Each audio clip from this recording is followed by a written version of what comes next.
કેમ છો વિદ્યાર્થી મિત્રો? મજામાં? સાયન્સ ગુરુ ચેનલ પર આપ સર્વેનું હાર્દિક સ્વાગત છે. આજે આપણે ધોરણ 7 નો એકમ નંબર 6 ત્રિકોણ અને તેના ગુણધર્મો ના સ્વાધ્યાય 6.2 ના દાખલા ગણીશું. તો આપ સૌ મિત્રો શાંતિથી નિહાળજો. આભાર. તો ચાલો મિત્રો આપણે સ્વાધ્યાય 6.2 ના દાખલા ગણવાનું શરૂ કરીએ. કે સ્વાધ્યાય 6.2 નીચેની આકૃતિમાં અજ્ઞાત બહિષ્કોણનું માપ શોધો. હવે બહિષ્કોણની આપણે સમજ લઈ લઈએ કે બહિષ્કોણ એટલે શું. બહિષ્કોણ એટલે કે કોઈ પણ આકૃતિ આપેલી હોય એનો આ શું કહેવાય? બહિષ્કોણ કહેવાય. કે બહિષ્કોણ એ એના અંતઃસમ્મુખ કોણ. અંતઃસમ્મુખ કોણ એટલે એની સામેની બાજુના અંદરના ખૂણા, એક આ અને એક આ, એ બંનેના શું સરવાળા જેટલો હોય. કે બહિષ્કોણ બરાબર બે અંતઃસમ્મુખ કોણનો સરવાળો. બહિષ્કોણ એટલે શું? કે બે અંતઃસમ્મુખ કોણનો સરવાળો. અંતઃસમ્મુખ કોણ એટલે શું? કે આ બહિષ્કોણ લઈએ આપણે તો એના અંતઃસમ્મુખ કોણ 1 અને 2 થાય. દાખલા તરીકે કે કોઈ આ રીતનો ત્રિકોણ હોય તો એના અંતઃસમ્મુખ કોણ, આ બહિષ્કોણ છે, તેના અંતઃસમ્મુખ કોણ 1 અને 2. બરાબર? તો આ રીતે આપણે એ બંનેનો સરવાળો એટલે શું થાય? બહિષ્કોણ લઈ શકીએ છીએ. તો હવે અજ્ઞાત બહિષ્કોણનું માપ શોધો. કે અહીંયા આપણને આકૃતિ કીધી છે કે x એ શું છે? બહિષ્કોણ છે. x નું માપ શોધો.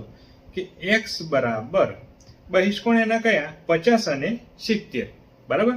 તો x બરાબર 50° વત્તા 70° થશે. હવે 50 વત્તા 70 એટલે કેટલા?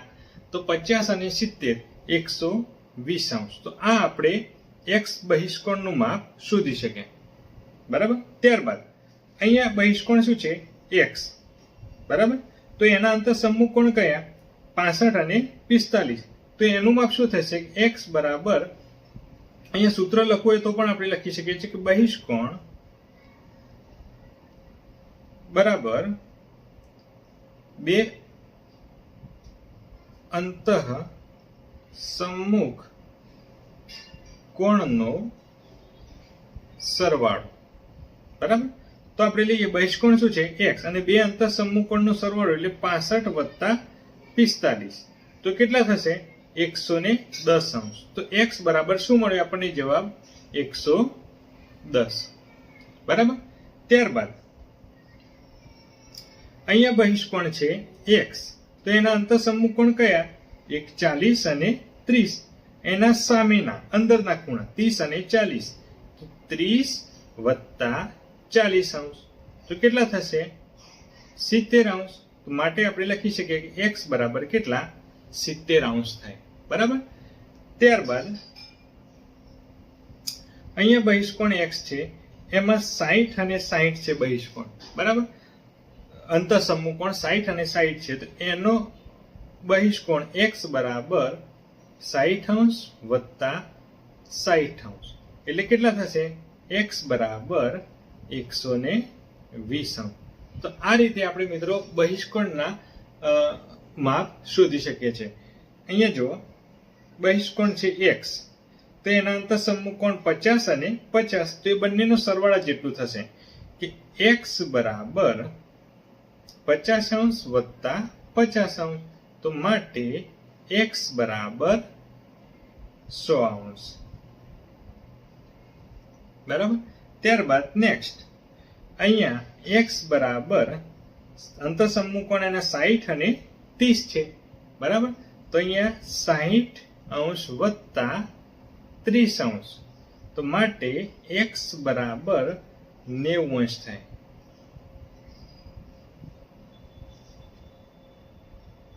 ત્યારબાદ અહીંયા બહિષ્કોણનું દાખલા નંબર 2 કે અહીંયા શું કીધું છે કે અજ્ઞાત ખૂણા x નું માપ શોધો. કે બહિષ્કોણનું માપ આપી દીધેલું છે, પણ એની અંદરનો જે અંતઃસમ્મુખ કોણ છે એનું માપ શોધવાનું છે. તો ચલો આપણે જોઈએ કે આપણને ખબર છે કે બહિષ્કોણ બરાબર બે અંતઃ સમ્મુખ કોણનો સરવાળો. બરાબર. તો અહીંયા બહિષ્કોણ કેટલો છે? અહીંયા બહિષ્કોણ આપણી જોડે 115 છે. તો અહીંયા આપણે લખીએ 115 બરાબર બે અંતઃસમૂહ કોણ કયા કયા? એક તો 50 અને એક x. તો 50 વત્તા x. હવે આપણે શોધવાનું શું છે? શોધવાનું છે આપણે x. બરાબર. તો x ને કરતા બનાવીએ આપણે કે x આપણે આ બાજુ રવા દઈએ અને 50 અહીંયા આ બાજુ લઈ જઈએ તો પ્લસ છે તો શું થઈ જાય? માઇનસ. 100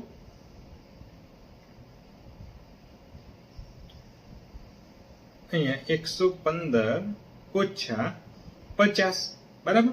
તો અહીંયા આપણે લખી શકીએ કે માટે x બરાબર 115 ઓછા 50. હવે 115 ઓછા 50 ની આપણે બાદબાકી કરીએ તો શું થાય કે અહીંયા 5, અહીંયા આપણે લઈશું 10 કો, 11 માંથી 5 જાય તો 6 અને અહીંયા 0, 65 જવાબ આવશે. બરાબર. તો માટે આપણે કહી શકીએ કે x બરાબર 65. આ રીતે આપણે અંતઃસમમુખ કોણ શોધતા શીખ્યા. કે અહીંયા જોઈએ આપણે 65 અને 50 બરાબર કેટલો થાય? 115 થશે. અહીંયા બીજો દાખલો કે બહિષ્કોણ સૂત્ર લખીએ. બહિષ્કોણ બરાબર બે અંતઃસમમુખ કોણનો સરવાળો.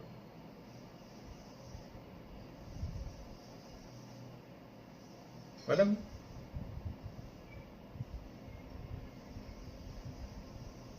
તો બહિષ્કોણ આપણી જોડે છે 100 અને બે અંતઃસમમુખ કોણ કયા કયા? 70 અને x. તો 70 વત્તા x. તો x ને આપણે કરતા બનાવીએ તો x બરાબર શું થશે? 100 ઓછા 70. તો માટે x બરાબર કેટલા થાય? 30. બરાબર. તો આ રીતે આપણે બહિષ્કોણ શોધી શકીએ છીએ. ત્યારબાદ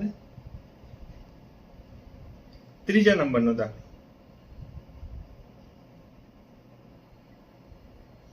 કે બહિષ્કોણ બરાબર બે અંતઃસમમુખ કોણનો સરવાળો. હવે અહીંયા બહિષ્કોણ કેટલો છે આપણી જોડે? 125. અને અંતઃસમમુખ કોણમાં શું છે? તો એક તો x છે અને એક શું છે? કાટખૂણો છે. એટલે કાટખૂણો એટલે કેટલું હોય? 90 અંશ હોય. તો x ને આપણે કરતા બનાવીએ ફરીથી તો 125 ઓછા 90. તો માટે આપણે લખીએ કે x બરાબર 125 ઓછા કેટલા થાય? 90 થાય. તો 125 અને 90 ની આપણે બાદબાકી કરીએ. 125 ઓછા 90 ની બાદબાકી કરીએ તો અહીંયા 5. બરાબર. અને અહીંયા 10 કો લઈએ અને અહીંયા 0 કરીએ તો 12 માંથી 9 જાય તો કેટલા વધે? 3. બરાબર. તો આ રીતે આપણે એનો x ની જે બાદબાકી છે કેટલી મળી? 35. તો અંતઃસમમુખ કોણ આપણે શોધી શકીએ છીએ. ત્યારબાદ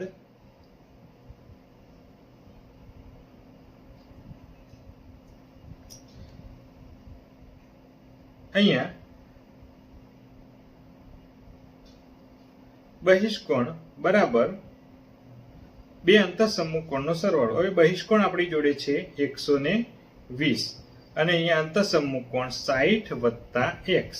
તો x બરાબર થશે 120 ઓછા 60. તો માટે x બરાબર કેટલા આવે?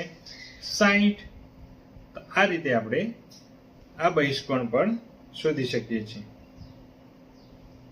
બરાબર. ત્રીજો દાખલો અહીંયા બહિષ્કોણ બરાબર બે અંતઃસમમુખ કોણનો સરવાળો. તો બહિષ્કોણ આપણી જોડે અહીંયા છે 80 અને બે અંતઃસમમુખ કોણમાં છે 30 અને x. તો અહીંયા 30 વત્તા x. તો માટે x બરાબર શું થાય? 80 ઓછા 30. તો માટે x બરાબર કેટલા આવ્યા? 50. તો આમ આપણે અંતઃસમમુખ કોણ શોધ્યો. લાસ્ટ દાખલો છે આપણો કે અહીંયા બહિષ્કોણ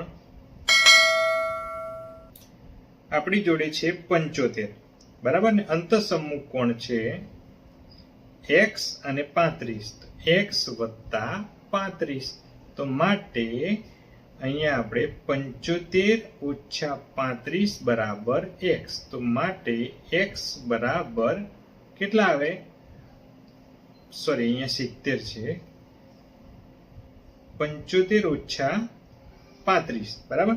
તો 75 અને 35 ની આપણે શું કરીશું? બાદબાકી કરી તો 0 અને અહીંયા 4, એટલે અહીંયા જવાબ આપણી જોડે આવશે 40. તો આ રીતે મિત્રો આપણે બહિષ્કોણ પરથી અંતઃસમ્મુખ કોણનું માપ શોધતા શીખ્યા. તો આ રીતે મિત્રો આપણે સ્વાધ્યાય 6.2 ની અંદર બહિષ્કોણનું માપ કેવી રીતે શોધવું તેના વિશે માહિતી મેળવી, બરાબર મિત્રો? અને જો આપણો વિડીયો ગમ્યો હોય તો આપણી ચેનલ સાયન્સ ગુરુને સબસ્ક્રાઇબ કરજો મિત્રો, જેથી આવનારા નવા વિડીયો તમારા સુધી સરળતાથી પહોંચી શકે. આભાર.